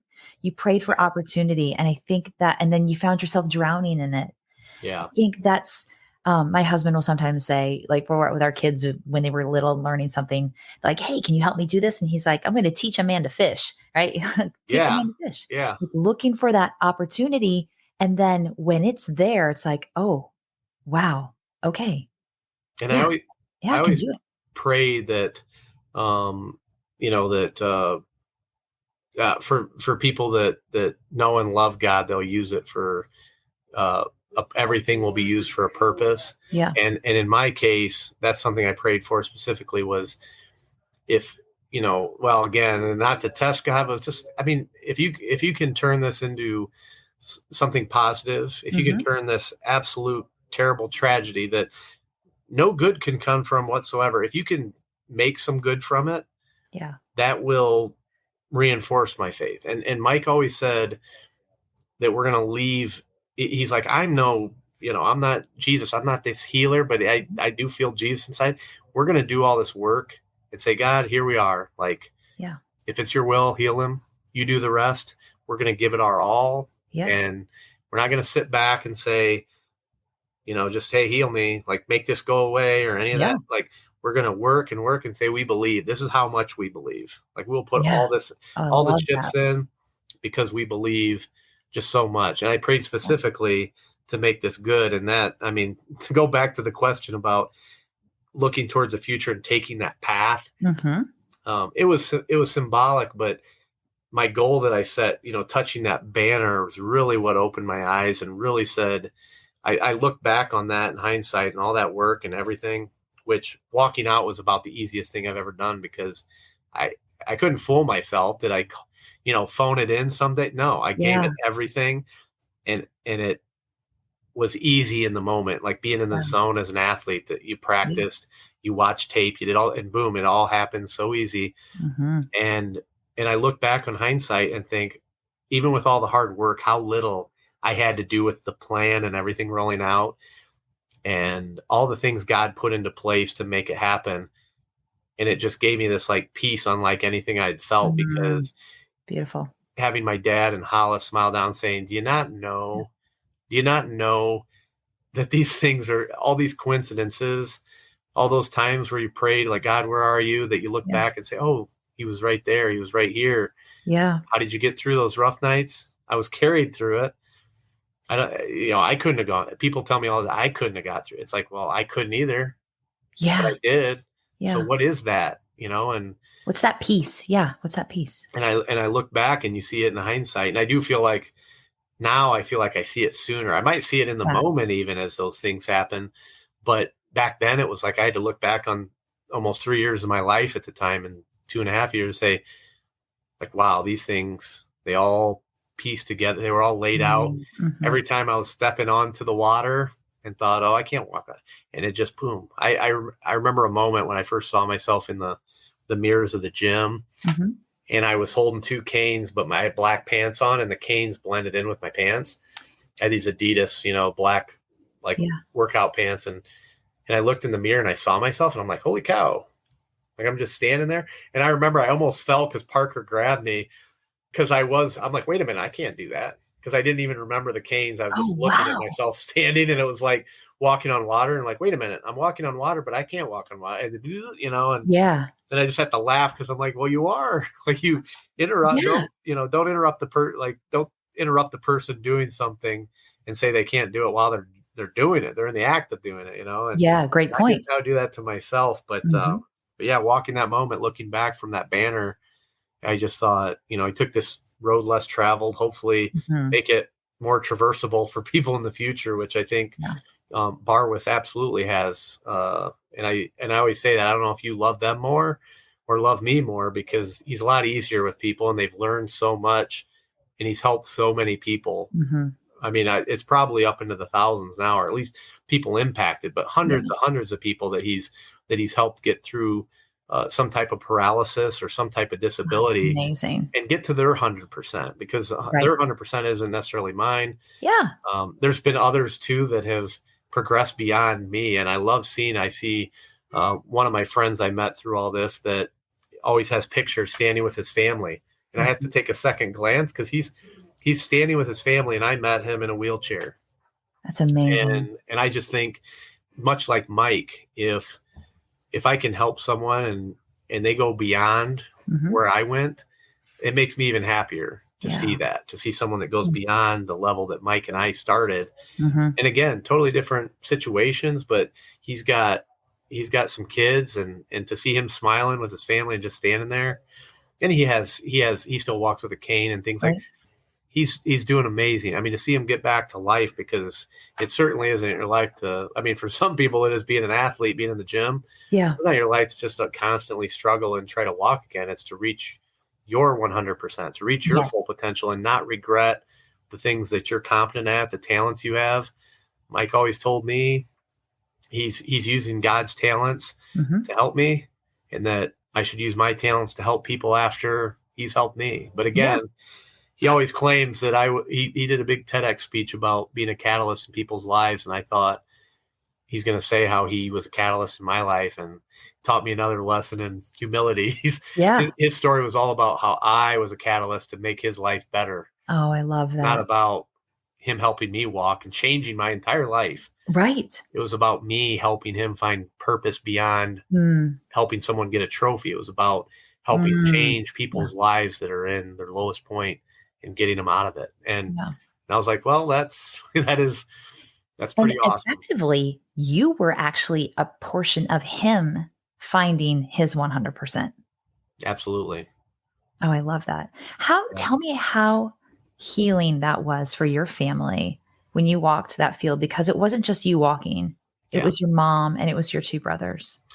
Yeah, that was a moment that, truth be told, we had it in our mind, you'll walk one day, and we wanted to believe that, but it was harder and harder to see it in the past looking forward. Mike painted that picture for me constantly. I think certainly for Elliot, but also for Blake. I think his wife, Molly, did all my care pages and kept progress, which is something that I'm eternally grateful for, because I look back on those times when I don't remember a lot of it because of how grueling it was for me. But I look back at that and say, holy cow, I can't believe that was me going through all these things. But for them, again, going hand in hand with me, going through this terrible tragedy, again, the walking on the field was this symbolic healing process of having something we seemingly couldn't change. We're told we can't change, my injury. Just 1%. They'll just throw that out there. Would be if you have all the support in the world, which I did. 1 out of 100 chance is something that I was somewhat bitter about hearing, but now embrace fully that that's all God needs. I may need more than that to be confident, but that's all that God needs is that one. Yes. That's all he needs. And anyways, for me, I felt like I was in I had tunnel vision, and I felt like I was underwater. I couldn't hear the crowd. But as soon as I made contact with that banner, I just knew. And I think that's something that was very healing for all of us on that field, is to say at that very moment, like that was our moment to say that thing that couldn't be changed about the accident, it was changed. And while there's other things we couldn't change, this was something that, to me, God revealed that, like, I'm here. I've never gone away from you. And for all of these things to come together and to see this come to fruition, like, it's going to be okay. Like, life will go on. And really, truly in my heart, as I felt my dad and Hollis smiling down, I mean, I just felt that, like I said, it was this peace that I felt since then, but I don't think I'd ever felt anything close to it prior to this. And it was like, you'll see them again, like, to wipe every tear and feel real joy. If I experience what's an amazing joy, and I do feel like that's something I never take for granted, that I feel so many moments where I even cry tears of joy, and I feel such gratitude because I remember a speech that I heard, and now I'm drawing a blank, but he said that, you should laugh every day, you should cry every day. And I am like, man, it's so powerful to even to cry, not that you want to, but again, it's usually tears of joy that I've had Right. lately, but to experience those emotions is really Right. a great privilege. Oh, I love that too. Yeah. Coach I Jimmy agree. V, it was Coach Jimmy V saying that. And I've experienced that more and more in my life as I've embraced those things and Right. embraced the things Mike told me, just help the next person. And I'm like, Mike, how am I going to help the next person? I'm struggling here. And Hmm. I've realized that if you're down or out, helping someone is usually just like in Mike's case, he wasn't down or out, but helping someone's usually that big uplifter for you. So if you're Yeah. getting stressed out, you're getting dragged down, you feel like you're beat up and discouraged, instead of trying to help yourself and just doing that constantly and it's not working, you go out and help somebody else that maybe they're not as well off as you, or maybe Right. they're struggling. Maybe Hmm. they're not even struggling as much as you are, but you go help that person because Hmm. you've got an easy talent to say, hey, you know what? I'm able to do that. I have the resource to do it. Let me help you and make your life easier. Then all of a sudden your whole attitude turns around Yes. I've and, seen it firsthand. Absolutely. and I think our family has felt that through Yeah. people that they've connected with, and even people that come to them and say, "I am so sorry for what you went through," and they share something from their own life, their big Right. tragedy or struggle, and you realize you're not alone, and you Hmm. realize that we found purpose in life, and just that we can find joy even through the most terrible tragedies. Yeah. Yeah. What do you think has been eh, along the way, what has been probably the biggest challenge for you since the accident to even say to this point? Has it been pieces of those internal questions? Has it been the physicality of it? Has it been doubt? Has it been the actual physical work and the training? Has it been the grieving process for going through the loss? I would say a big part of it is the grieving and understanding um, how that works, because there is a obviously time and a place for sadness and grief. I mean, no one, Mhm. I mean, can go through something like that without it.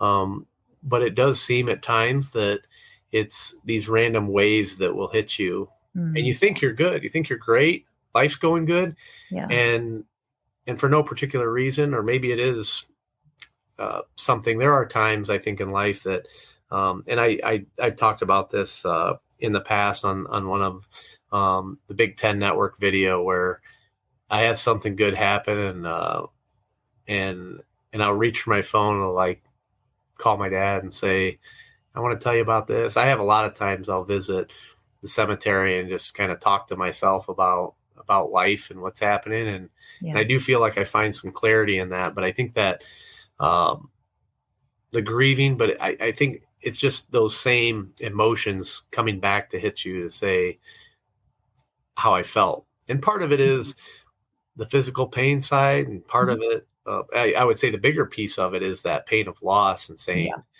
this did happen. This was extremely difficult. Yeah.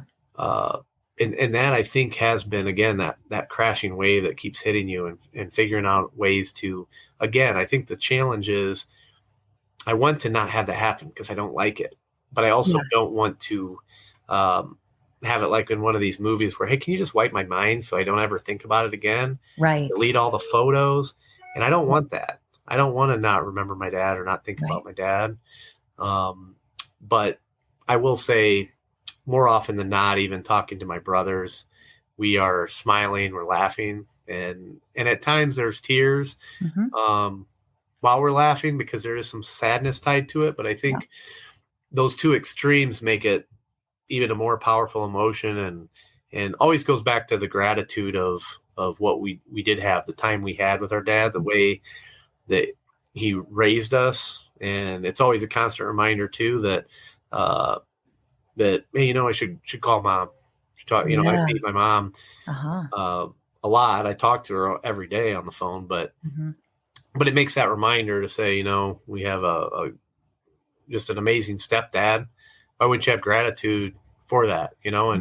and cherish the people that you do have here and go out of your way? That's one of the big things I think that has helped me in dealing with that grieving and sadness, is to go out of my Mhm. way. And um, I had a great childhood friend that I probably hadn't seen since eighth grade. At that time, I'm 23, and I hadn't seen him since I was 15, hadn't seen him maybe in 7 or 8 years. And he and his sister and his mom came to visit me at Toledo, and I hadn't seen him in that long of a time.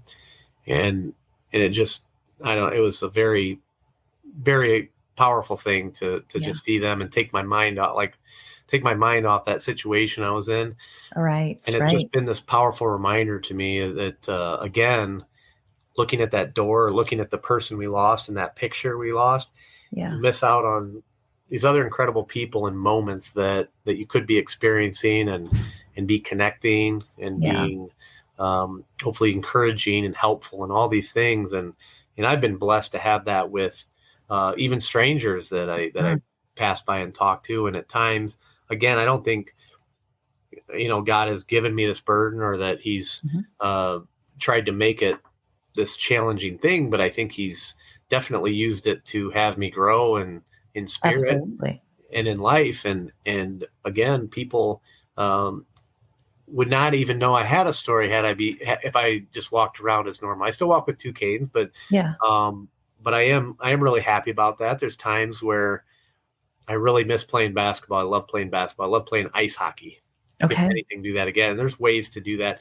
I tried playing wheelchair basketball, and it was the most grueling. It's actually more like football than basketball. Oh God, I can imagine. And so it's amazing, but I have moments like that, but I'm so happy with what I have been given. And the times that I'm sweating in the airport, walking around, I have to remind myself that there's thousands of people that would give anything for just a minute of sweating and tired, standing on your own 2 feet.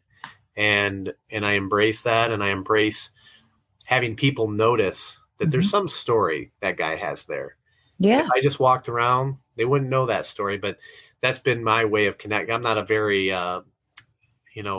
social person of, hey, you don't know me. How about we chat at the airport or something? Yeah. Yeah. But other people will come to me and they'll chat with me. And I just say, don't want to offend you. You look like you have a story. And it's like, God gave me that story. Like, it's not mine to, hey, none of your business, pal. God gave me that story. And I think that's one of those things Mike was talking about, is share that gift. For sure. Like, this is a powerful gift. And I do have people that run up and open doors for me. I always feel funny because I'll have women run in front of me and open the door. Like, I should open the door, like I'm, mom taught me to be chivalrous, Right. Yes. And they open the door for me, but I always do. I never take offense to that. I'm like, people being kind and people being thoughtful. And again, sure, they may underestimate that. Yeah, I can open the door and I can carry my own bag. I mean, usually I'm carrying this huge backpack, and people are like, why would you put this huge backpack on and trudge through the airport? But because I can. Because I can. I can, yeah. But when somebody says, hey, you want help with that? You say, you know what? Yes. And what I've realized, it is kind of like with Mike, because I've realized by accepting that help, they feel good about it. They did a good deed. Why not? Why rob them of that joy of that? Like, that doesn't take anything away from what I can do.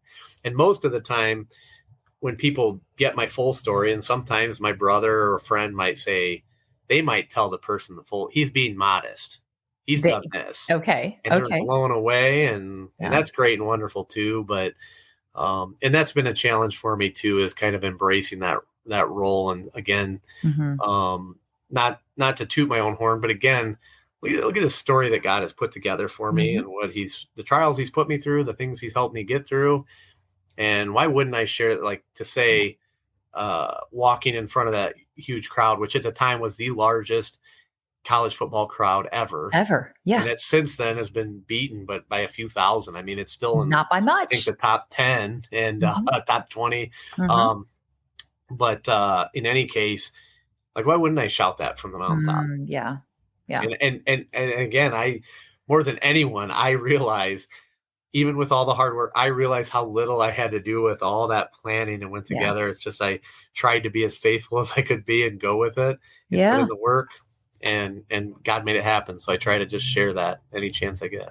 Well, your story and those emotions, I think you said it earlier, like, those feelings are a privilege that we get to have and that we get to experience.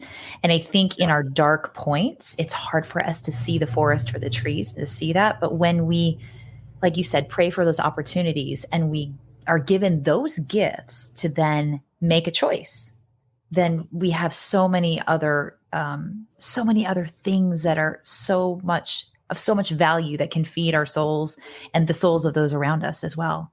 And I also want to say too, I like you were talking about walking through the airport and sweating and people looking at you like, why are you doing that? Why are you, what is that? But there are people that would give anything for your hard day.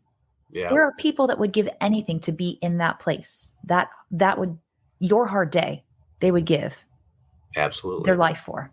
Yeah. Yeah. So it's perspective. And I'm just, it's so refreshingly, I'm so grateful that you shared so vulnerably and so openly about your process and about how it's shifted you and how you've grown and you've moved through it. It's a valuable piece. It's valuable words. And it's something that I think many people struggle with, but a lot of times they don't get to that other side. They make that the crossroads, they turn a different direction because of frustration, because of their injury or because of their trauma or because of the tragedy they went through. And the outcome could be so much different. So thank you. Thank you so much.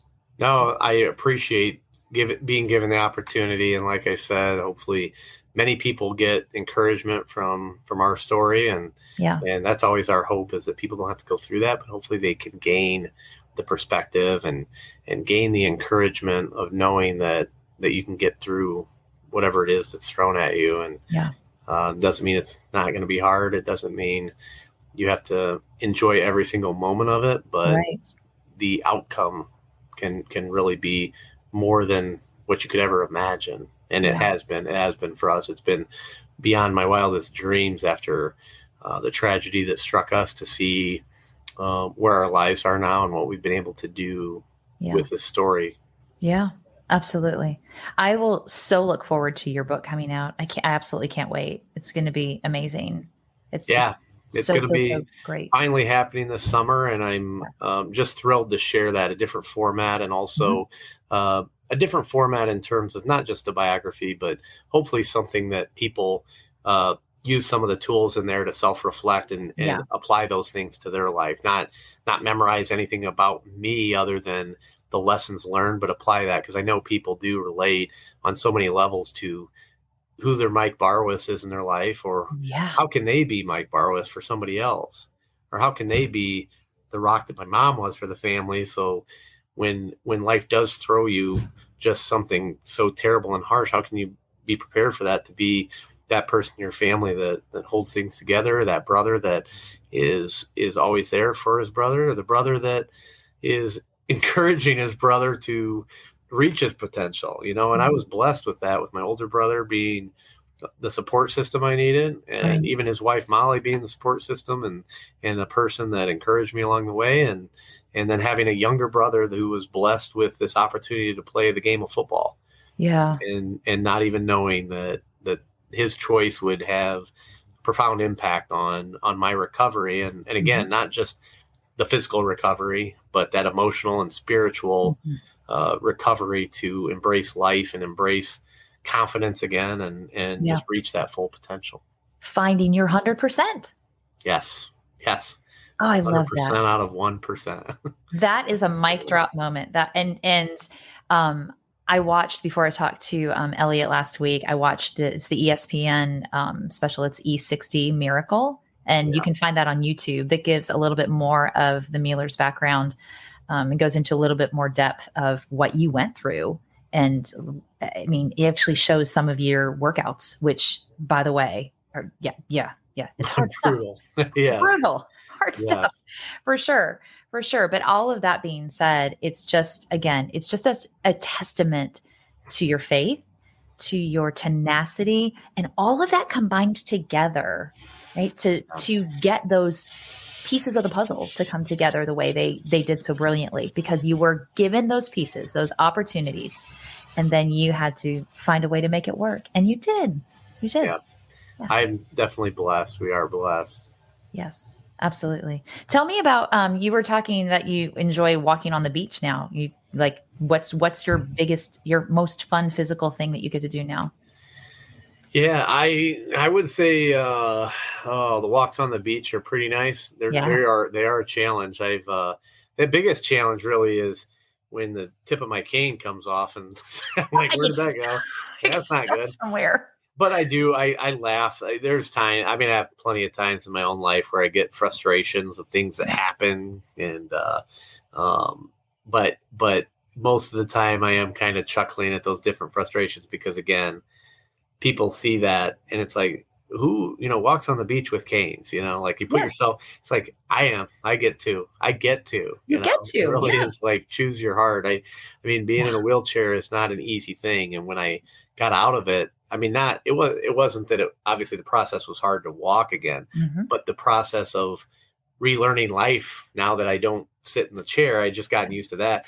That's difficult because now I can't carry things and I have to figure out how am I going to get my laptop from the truck to the office because I used to just throw it on my lap and wheel myself in. Now I got to figure out a different way. But the beach is up there. One of the cool things I did in one of our vacations to Costa Rica, we went on an off-road tour with Elliot, one of his teammates, and then one of his other friends. Okay. But we had a chance to go see a waterfall, and he said it's just a 10-minute little hike up this muddy hill. And after about 10 minutes, I walked up the hill and it's muddy and slippery and it's a lot of work. And after 10 minutes, I said, are we almost there? He's like, just 10 more minutes, and walk again. We go another. So now we're 20 minutes in and I'm looking, where is this water? Like, where is it? Like, just another 10. I think there was some sort of a translation issue there. And I can speak a little bit of Spanish, but I'm like, what in the world? Yeah. And again, part of it is because I'm not hiking up. I'm taking my time each step. But we ended up probably 40 minutes up this mountain. And there's a beautiful waterfall, probably 20 feet high, coming down just in the middle of the jungle. And beautiful. But if he had told me, like if he knew the distance and he's like, it's 1 kilometer, which 1 kilometer, even that, I mean, that's still a pretty good distance for me. Yeah. But also you have to walk up a 45-degree mountain. Muddy. I'd probably muddy say, one. yeah, it's muddy. My canes are slipping. Ellie's trying to hold me, but it's only wide enough for one of us big, guys. So, but if you had told me, hey, you're just going to have to hike up 40 minutes up this hill without a break, then I probably would have said, yeah, I'm good. I'm good. I'll pass. But because it was 10 minutes, and that's what Mike would do with me, just 10 minutes, you know what? Just 10 reps. No, just 20 reps, just 30. Yeah. But anyways, we got up there. It was awesome. And we hung out there for, 40 minutes. And I actually got down. They had pools of water. I get down there with my brother and got a great picture. And anyways, but that's the thing. I did love the moment until I realized I had to walk back now.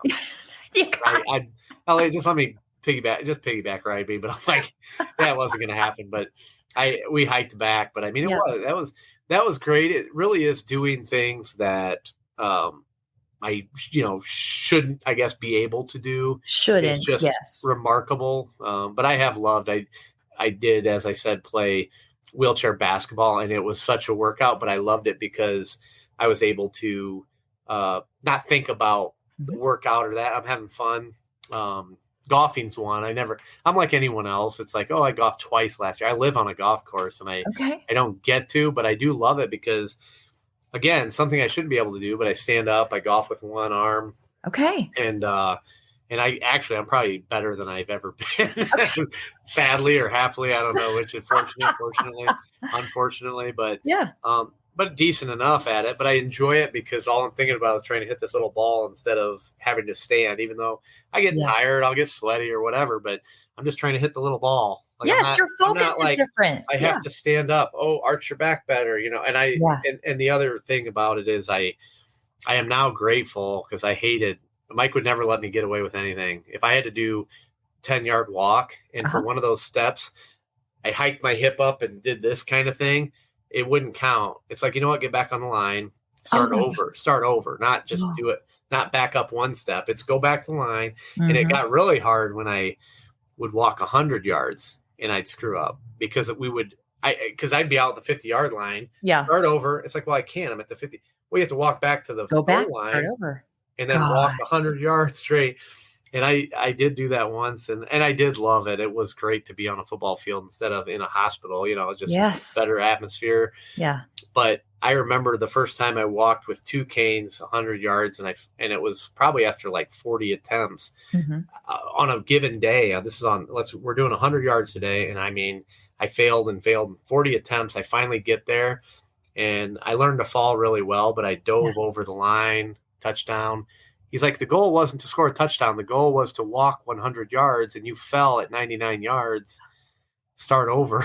And I think it took me another 15 or 20. I didn't just walk back. Like I couldn't make it. I couldn't do 100. I just made it and collapsed, and nope, you walked 99 and you fell one, so it was that tough. But anyways, it's given me so much more doing all that and doing it that particularly. Mm-hmm. I don't have to think. I used to have to think about every little step, like relax, which way do I move my arms? Like this arm moves and this one's, and I have to think of, and now I don't have to think. Every now and then I get a little reminder, a slip up where I'm like, oh, wait, I'm supposed to keep that hip forward. I'm not doing, but I still love just doing some sports I can do, the walks on the beach. I've climbed, in that same token with vacation, I've been able to, climb into boats and just do what it took to do it. I mean, always have people willing to help. And one of my favorite things, as I said, giving speeches is I'm always pushing myself to be able to stand and speak. Right. Because I have that ability. And again, I'm always like, I'm not nervous, just sweating a little bit. I'm working really hard here. Yeah, but I think it does. I think it sends a much stronger message, to see that. And one of the first couple of years that I was standing and speaking, I did stand. I was done speaking, but I was standing off the side. And I remember someone asked me if I wanted a chair, and I'm like, oh, Mike wouldn't want me taking some chair. I can stand. I'm fine. And 5 minutes after they asked me, I just went over in front of, I was on a basketball court in a middle school, and everybody I just went over like a tree onto the ground. Oh no. And the teacher's like, no, it's good. They know now, they realize it's really how challenging that is. I'm like, yeah, it's still not fun though. I don't want to be. And I actually had to speak to, I had to speak to a lot of the middle schoolers again, but the parents, and they had a community night that night. And I'm like, I'm sure all your kids told you about the great performance earlier, but I'm not going to reenact that. I'm not going back down. They kind of laughed. Yeah, I'm not going to do that one. That was just for the middle schoolers to see. Right. But I just get these great opportunities and try to just find joy in it, even in the failures. And so I think it's wonderful. Pretty blessed. Absolutely 100% blessed. 100% blessed. Finding your 100%. Remarkable story. Excited for the book. But hey, before I let you go today, are you cool with doing some fun rapid fire questions? I always like to. Let's do it. This has been great. It's gone fast. I feel like we know a lot about your personality, but it's always fun to know a little bit more, right? Yeah. Are you ready? Yes. Okay. First question. What's your favorite breakfast? Favorite breakfast would be pretty standard: pancakes, bacon, and eggs. That's my go-to, and it's kind of that's a special breakfast. So. There you go. I don't pass up a good pancake. Any breakfast really is my favorite, but I do love that. I've heard that. Yes. Grand slam. Yeah. Number 2, what is one of your nicknames? Nicknames. That's a good one. I've had quite a few over the years. The nickname my grandma gave me is Brocky. So Brocky. Blake I don't think it's too masculine, but my brother made me a shirt that said "Win Brocky Win," like from Rocky.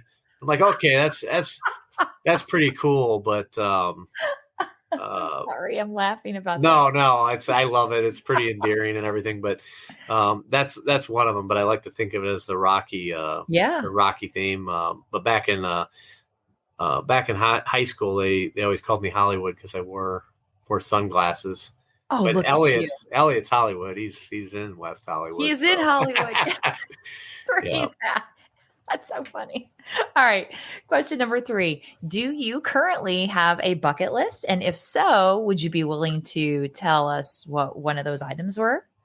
I do not have a bucket list, but I will say I have thought about it, but I always laugh because if somebody asks me about a bucket list, I'm like, I wouldn't even put half the things I've experienced on the bucket list because they would have been too crazy and outlandish. Okay. That they're never going to happen. I mean, I would say that, I mean, one thing I would put if I had a bucket list is with the First Step Foundation that Mike started. And it really was to give people the opportunity that I had to work with world-class athletes, to have the best equipment, to have the best coaches, and the best physical therapists in the world. Yeah. We help pay for those treatments, and now Mike's in Florida, but he gets to work out with a lot of UFC fighters down there, a lot of NFL people, and baseball, a lot of hockey players too. I mean, he's across the board, but we probably have, I believe, over 40 people actively in this program, from anything from spinal cord injury to MS to CP to stroke patients that come out there. And it's really incredible. But part of my bucket list is to devote much more of my time, if not my primary time, to that cause, whether it's through speaking or whether it's through going through workouts again with them. When I went down to Florida, it was funny because one of the clients I met, she had said, well, why don't you go through this workout with me? And the trainer said, hey, this is the guy here. Like, he's gone through workouts 1,000 times that you're doing right now. Like, he's already, and she's like, you're the guy on the news article out front, all the newspaper. And I said, that's me, That's me. And I did go through workouts with him just because I do enjoy the experience of, and again, I know how much I loved it when I had someone, again, not the exact same situation, but they worked out alongside me. And so that is one I would have on my bucket list. But I will say the reason I don't is because I got to meet Winter the dolphin from Dolphin Tale. Yes. That wouldn't even been on my bucket. That's crazy. I got to get in the pool with her, and she has an amazing story. She passed away a couple years ago. I was just distraught. But I also met Hope from Dolphin Tale 2. Yeah. That's a real dolphin. I met her when they just got her. I think she was a couple months old when they found her. Oh, and I love it. I've gotten to stand for the national anthem at a NASCAR race with the NASCARs, and then they start their engines, and I'm like, okay, I'm going back over the pit wall. Now I'm out. Yeah. Yeah. And I've got to meet the Red Wings, who are a bunch of my heroes growing up. I love watching the Detroit Red Wings. I got to talk to him. I got to go to a game and meet Henrik Zetterberg. Actually gave me a jersey. Keep up the great work. I mean, just outlandish, crazy things. I had Mike tell Robbie Ruthless Lawler, which you don't even have to know. He's a UFC fighter, but you don't even have to know him to know he's ruthless. Okay. And Mike told him that I'm the toughest guy he has ever trained. And Robbie kind of eyed me up and down, like, really? Like, you think he's the toughest? Okay. Because he's trained him. Like, yes. He's a UFC fighter. He's a big deal. Super, super nice guy. It's so funny because hockey players, and I found even UFC fighters, like the nicest people. You'd think like, some other like golfers maybe are there, but I've in my experience, like hockey and UFC fight, the ones you think would be the meanest. But just experiences like that I just sit back and say, okay, God, just wherever you're going to take me. And that's a long answer to the rapid fire, but it's like I don't even put the bucket. Maybe I should do a bucket list, but I'm like, my bucket list would be completely outlandish because I don't even know if I have a good enough imagination to go above and beyond what's happening. God's thrown at me. Yeah. Well, it's interesting. Okay. So just sidebar here. My rapid fire questions are never rapid fire with anybody. We always talk. So I should come up with a different term. Deep. No, they're deep. I like it. Deep rapid fire questions. Right. Yeah, for sure. But I think it's interesting that I put that down there because now as I listen to you talk, I'm like, your whole life really is bucket list. Yeah, the banner, I feel like walking out on that field, part of me thought this is the finish line, like, hey, and really that was the start line. It's like, here we go. Oh, yeah. And I went down, speaking of my actual, goal of working with First Step Foundation, I did a, $5,000 goal for one of our fundraisers back in 2018. And I was able to go down and I just decided, I'm like, you know what, I want to walk a mile. And Dr. Nick, who was another guy that I worked with through Mike, he said, I want to walk with you then. Okay. Because he was the head guy for Mike. And actually now he's the head guy Mike has working with the Red Wings now. But he's like, I want to walk with you if that's all right. I'm like, yeah, absolutely. You walk with me. But I'm like, hey, I want to walk without my canes though. He's like, even better. Like, that's even better. Okay. And anyways, I ended up swimming for like the next 3 months like crazy because I knew I could walk it. It's just a matter of having the being in shape enough and the endurance. And so I didn't even really, I mean, I walked around with my cane, but I didn't walk without canes up until that point. I just swam all the time. Okay. And anyways, I went down there to walk this mile and I took like 2 or 3 steps and fell down. And oh no. He's like, Nick's like, you going to be all right? I'm like, yeah, I'm just warming up. How are we going to get through this? I walked an entire half mile with him walking backwards. So he walked it backwards. Okay. But I walked the whole half mile around without stopping after that fall.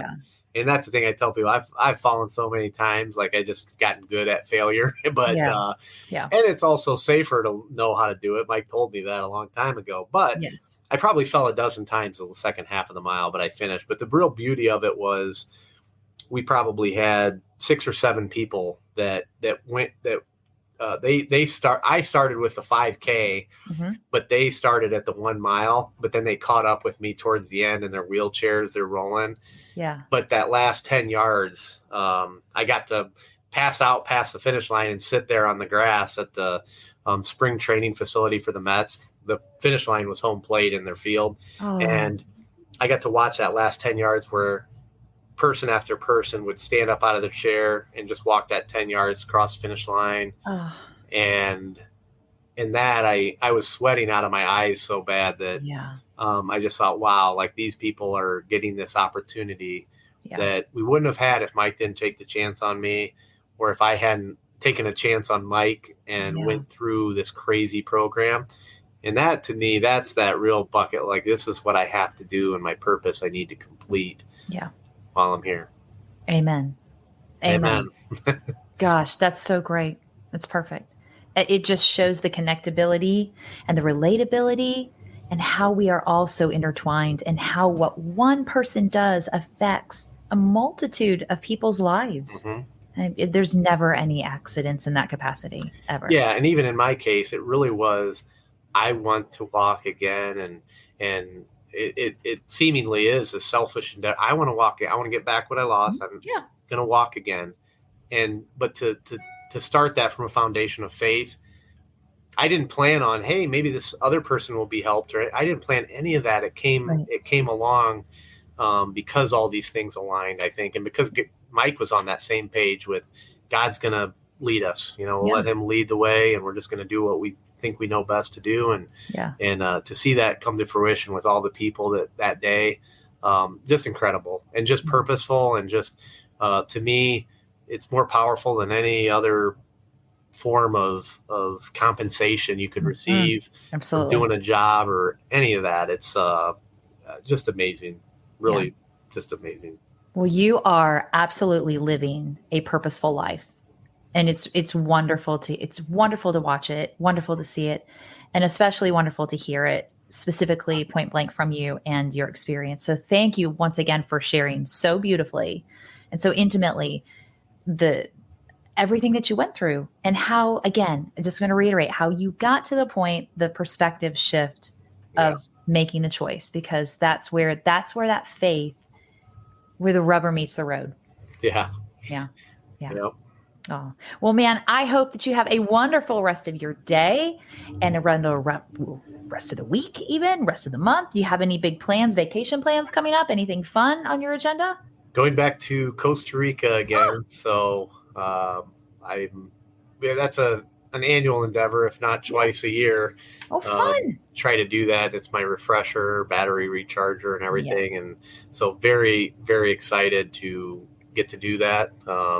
Just beautiful down there, great people and great experiences. And I will say I greatly appreciate the opportunity to come on, and hope the listeners are just inspired and motivated and encouraged by what's possible, and believing that again, not everyone has that same purpose that I do, but it's there. And Mike, I'll leave you with that. I thought just such a great thing.